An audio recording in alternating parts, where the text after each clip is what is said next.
Fala galera, meu nome é Matheus Terra, você está no canal do Shuffle Home Studio. Hoje é o nosso vídeo 2 do nosso curso Introdução à Gravação de Áudio. E se você perdeu o vídeo da semana passada, corre lá no nosso canal ou acessa o link aqui em cima que você pode ver a aula número 1. E a aula número 1 a gente falou como você avalia uma gravação para saber se ela está soando legal, se não está, o que pode ser melhorado. Então vamos pro tema de hoje. Hoje a gente vai estar falando como que o som ele se propaga, como que o som, o áudio, ele funciona tanto no ambiente acústico, tanto no ambiente elétrico, quando ele é capturado pelo microfone, tá bom? Então vamos lá, o vídeo de hoje a gente vai falar como que o som funciona, o áudio funciona, então tipo, como que o som se propaga no ar, como que ele é capturado pelo microfone, como que ele viaja dentro do cabo, como que ele vai parar dentro do nosso computador e depois de volta para os nossos alto-falantes ou fones de ouvido. Um simples exemplo de como o som funciona é, imagina que eu vou bater uma palma aqui, ok? Então bati essa palma e a partir do momento que eu bati essa palma, o ar ao redor da minha mão se locomoveu. Então eu movi o ar quando eu fiz isso e criou esse som. Porque o ar se moveu e o ar se move 360 graus. Então ele não vai só para frente, para um lado, ele vai 360 graus. Imagina quando você pega uma pedra e joga num lago, você vê todas aquelas ondinhas ao redor. Mas agora imagina isso 360, indo para cima, para baixo, para lateral, para todos os lados. É isso que acontece com o som. Então ele vai se propagando no ar. E o jeito que ele viaja no ar é porque ele vai comprimir o ar e depois ele vai ter a rarefação, então a compressão e rarefação do ar. Imagina, lembra daquelas molas malucas de antigamente? Talvez se você seja muito novo para lembrar disso, mas quando você segurava a mola maluca numa ponta e na outra, você puxava ela, o que ela fazia? Ela comprimia e depois fazia a rarefação, compressão e rarefação, e isso ela se movimentava. Então o som no ambiente acústico aqui, ele funciona da mesma maneira. Ele vai comprimir o ar e depois vai ter a rarefação, compressão e rarefação. E assim o som vai para todos os lados iguais, ok? Aí a gente tem o microfone. No caso, o microfone está aqui em cima, vocês não conseguem ver. Mas o microfone que ele vai fazer? Por um momento, vamos imaginar que todos os microfones são perfeitos e vão escutar o som da mesma maneira. Então, o que o microfone vai fazer? Ele vai ter um diafragma, né? Uma cápsula ali. E essa cápsula, ela vai ser leve. Então, qualquer movimento no ar, a cápsula vai ter um movimento para frente e para trás, ok? Então, esse movimento que o som está fazendo no ar vai ser capturado pelo microfone, porque o microfone vai movimentar no ar e essa movimentação vai gerar uma corrente elétrica similar à movimentação que estava tendo no ar. Então, o som está movendo o ar, ele vai mover a cápsula do microfone de uma maneira super similar. Essa maneira super similar vai gerar uma corrente elétrica dentro do microfone e isso vai passar para a nossa interface de áudio. Na nossa interface de áudio, a gente vai ter um pré-amplificador. Então, ou seja, o som que chega no microfone, a vibração do ar no microfone vai gerar uma corrente elétrica. Essa corrente elétrica é muito pequena. Então, tipo, ela é inaudível, praticamente. Então, a gente precisa amplificar. Por isso que nossa interface de áudio ela vai ter um pré-amplificador. Então, batia a palma, o som viajou no ar, chegou no microfone, o microfone passou pelo cabo, do cabo entrou na interface de áudio. Na interface de áudio ele vai ser amplificado e aí ele vai chegar no conversor analógico para digital. No conversor analógico para digital, nossa interface de áudio ela vai fazer uma conversão.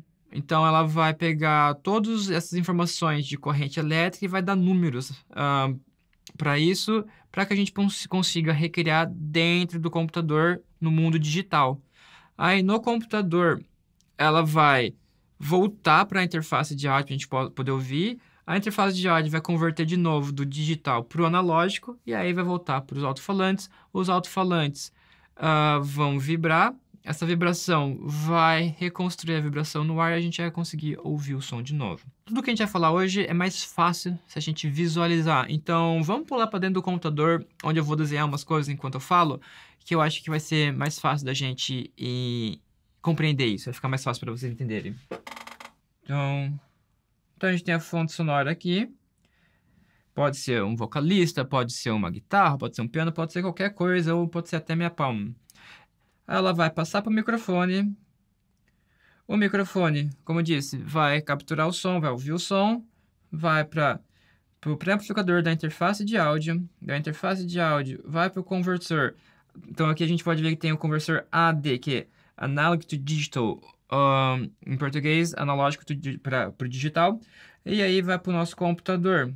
Assim que chega no nosso computador, vai entrar na nossa DAW, nossa DAW, no input da nossa track, né? No nosso canal.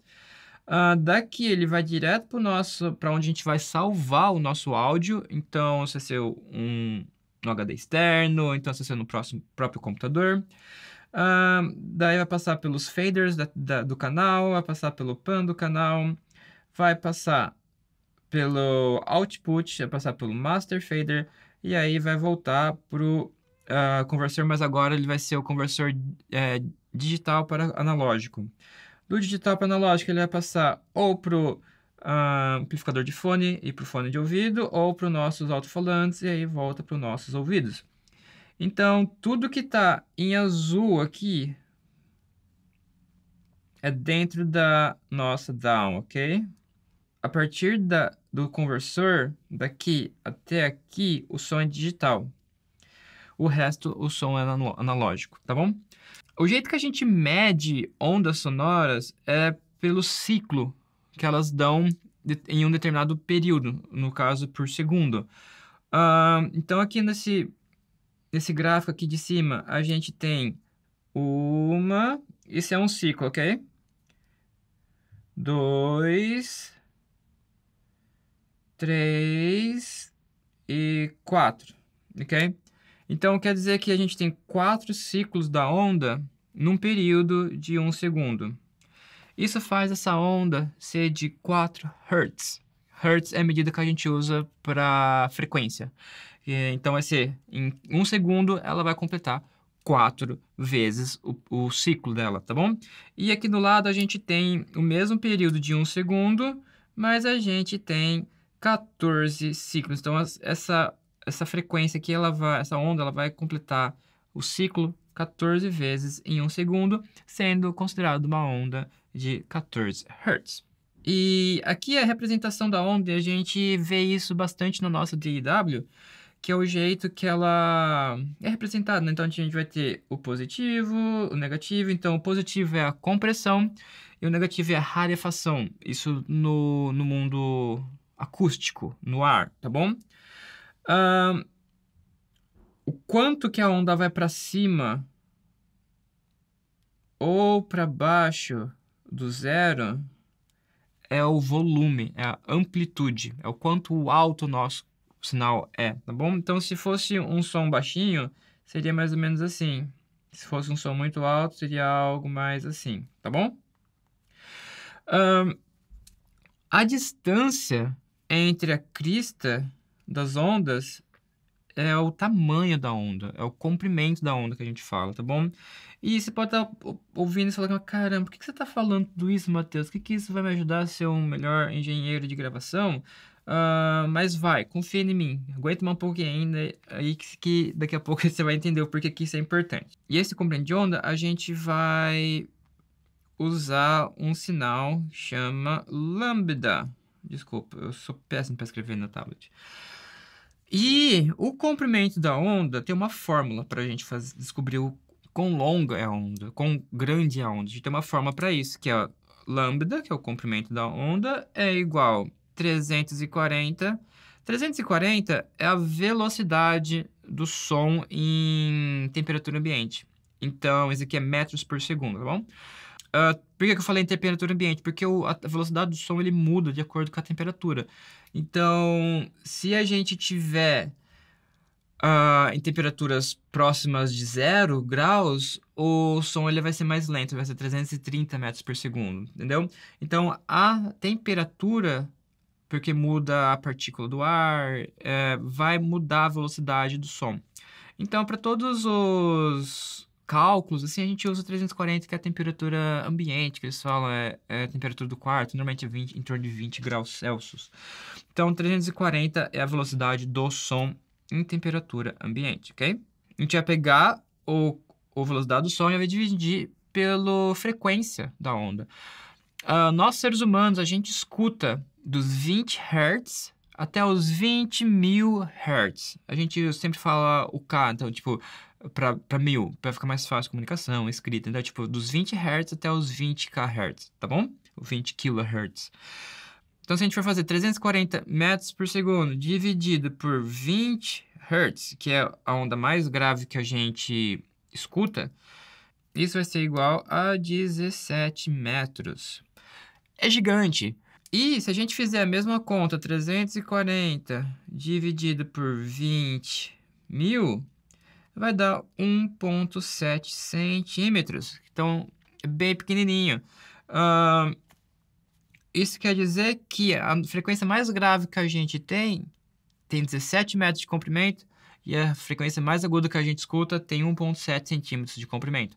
Quer dizer que, tipo, uma frequência de 20 Hz, ela vai completar o ciclo dela 20 vezes em um segundo. Uma frequência de 20 kHz vai completar o ciclo dela 20.000 vezes em um segundo. Como que isso é importante pra gente? É o seguinte, se um objeto na sua sala, independente de qual seja o objeto, ele é maior do que o comprimento da onda, ele vai interferir na sua gravação. Se um objeto é menor do que o comprimento da onda, a onda vai ao redor e nada vai acontecer. Por isso que é importante saber esse daqui, por isso que eu estou ensinando vocês essas fórmulas e também entender como que funciona o som no ar. Porque se a gente está fazendo uma gravação, a gente consegue saber se, no caso aqui, não sei se vocês conseguem ver, mas eu tenho o meu violão, eu tenho uma estante livre, aqui do meu lado tem um piano, tem uma escrivaninha. Então eu consigo imaginar o que isso vai causar no meu som. Imagina as frequências agudas, porque a frequência que a gente mais aguda que a gente escuta é 1,7 centímetros, mais ou menos esse tamanho, bem pequena. Então qualquer coisa aqui vai interferir. Então, ela vai ser, ou vai bater e vai ser refletida, ou ela vai ser absorvida. O próprio ar, ele vai absorver as frequências agudas. Então, se você reparar, quando você escuta o som de um vizinho que está com som alto, alguma coisa assim, você vai ver que você escuta mais os graves, porque todas as frequências agudas estão sendo absorvidas ou refletidas pelas paredes, ou então pelo próprio ar. Já as frequências graves, elas são gigantes, como eu disse, 17 metros. Então, para você parar um negócio de 17 metros, tem que ser maior do que 17 metros. Então, tipo, tem que ser muito grande. Por isso que sempre que a gente fala de gravação, estúdio, sempre a gente fala que quartos grandes ou salas grandes são melhores, porque elas têm mais espaço. E sempre que a gente vai fazer tratamento acústico, a gente fala que os graves são os problemas, porque quão grosso, quão espesso tem que ser um painel acústico para segurar essa onda que tem 17 metros de comprimento, entendeu? Então, toda essa matemática, todos daí ajuda a gente a entender, saber o que vai influenciar na nossa gravação e o que não vai influenciar na gravação, isso falando na sala. E isso mostra pra gente que as frequências agudas, elas são super direcionais. Por isso que sempre que a gente quer um som mais direcional, um som mais presente nas frequências agudas, a gente vai apontar o microfone para onde está saindo a frequência aguda. Por isso que quando a gente está colocando os nossos monitores de referência, o tweeter, que é o que vai reproduzir a frequência aguda, tem que estar na altura dos nossos ouvidos, porque as frequências agudas são super direcionais. Já as frequências graves, porque nada para as frequências graves, elas são omnidirecionais. Elas são para todos os lugares. Por isso que não faz muita diferença onde você coloca o subwoofer na sua sala. Então ele não precisa estar no centro, ele pode estar um pouquinho mais para um canto. Então tem várias localizações que ele pode estar, porque o som ele é omnidirecional quando se trata das frequências graves, tá bom? Então, isso é como a frequência funciona no ar, tá bom? Assim que o microfone pega essas frequências, captura essas frequências, ele vai transformar o som acústico num som elétrico. Então, ele vai transformar, por isso que microfones são chamados transdutores, assim como os alto-falantes, porque os alto-falantes fazem o trabalho inverso do microfone. O microfone é acústico para elétrico, os alto-falantes são elétrico para acústico. Mas ambos são analógicos. O som elétrico é um som analógico, ele existe no nosso mundo real, tá bom? Ele não é digital. Quando a gente vai para dentro do som elétrico, o que acontece é que a compressão, o positivo, ele vai se tornar o positivo na corrente elétrica e a rarefação vai se tornar o negativo. E a corrente elétrica vai ser praticamente a mesma da variação no ar. Tá bom, então é assim que o som funciona, assim que ele viaja tanto no meio acústico quanto no meio elétrico. Então é isso, galera. Espero que vocês tenham curtido esse vídeo. Eu sei que é um pouco complicado quando a gente fala um pouco de matemática ou então de física, mas um resumão geral dessa aula é: pega essas fórmulas para saber o comprimento da onda e faz tipo as frequências principais, sei lá, 100 Hz, 1000 Hz e 10.000 Hz.